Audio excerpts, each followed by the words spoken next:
Hey guys, Brandon Fisher with Edge Fitness again. Just wanted to come to you here with another quick little tip on some different misconceptions that people have about training in the gym. One in particular, I do massage therapy and personal training, so kind of work on. My wife used to joke years ago that I beat people up with their workouts and then make them feel better with the massages. Now, a little fun there, but there's some truth to that. We do beat ourselves up in the workouts. We break our body down. And then something like massage therapy, recovery is so important. I firmly believe you can only train as hard as you can recover. If you don't recover well, each time you were training, you just keep breaking your body down, breaking it down, breaking it down, breaking it down, and then you never recover. You get into a state of overreaching. If it's short term, it can be on purpose, kind of push for something. But if you get into overtraining or even worse, getting into a serious injury, those things can result from pushing too hard and not recovering enough. So one misconception, have this fun conversation with people sometimes, is do you have to get sore from your training in the gym? Some people think no pain, no gain, well, I kind of like to think of, I want you to leave the way I want you to come back. So a way to think of, do you have to get sore, is what is sustainable? Okay? Athletic sustainability, longevity. Those are getting to be some pretty big kind of buzzwords now within fitness and health. A lot of great people putting a lot of great stuff out there about longevity training. If you are always out there seeking, I gotta be sore, I gotta be able to barely move the next day because I worked so hard.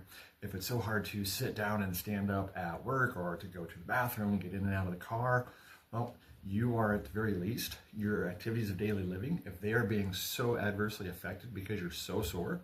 Now, please don't take this as you should never get sore from your training. It does happen. You start doing something for the first time, you're probably going to be a little sore. You change up the intensity a little bit. Man, it's been a long time since I've done some walking lunges, and I did a whole bunch of them, and man, I am so sore. Okay, every once in a while, if you make a change or you're noticing maybe there's a moment of it points out some inconsistencies in your training, that you might be able to tweak it a little bit.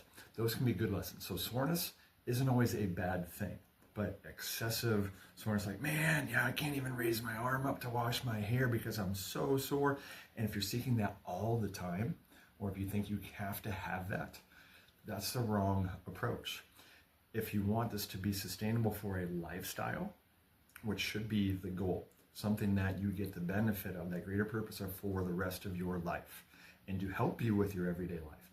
If you're an athlete and you are so sore that it impedes your ability to practice or train and perform, that is too much.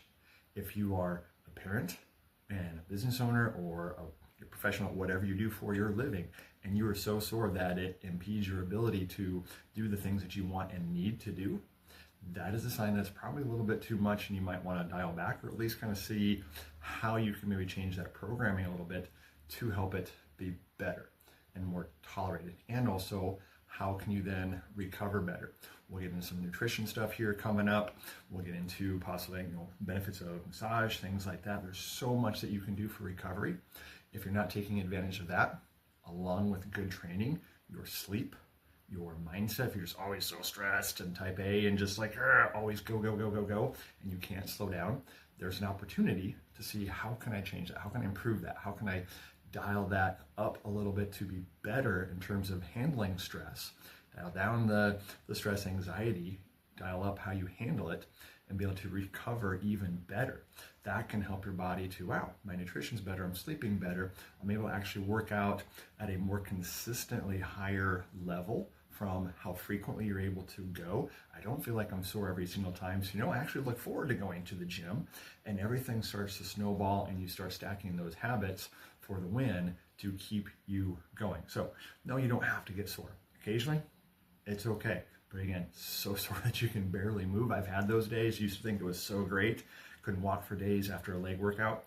You don't need that kind of soreness for what your goals are typically. Now, we can always find rules or exceptions to the rule, but I think even if you're a bodybuilder and you're really trying to just gain a ton of mass, yeah, you do have to cause some damage to the tissue, but you got to learn how to recover from that and have optimal nutrition as part of that, and your sleep to make sure. And you got to be, is that cost of getting lean, of bulking up, whatever you want to accomplish there, worth that soreness?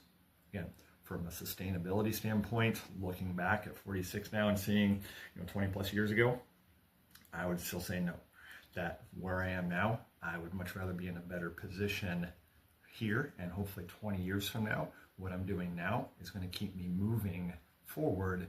I had to learn how to do that at a very young age. Check my why I became a trainer, what my passion is from, why I opened the gym, all of that video that we just had a while ago. Learning how to mitigate my training and be thinking long term right away in my life earlier on has helped me to be better where I am now, and hopefully better 20 years from now when I'm still playing with kids and maybe even grandkids, who knows.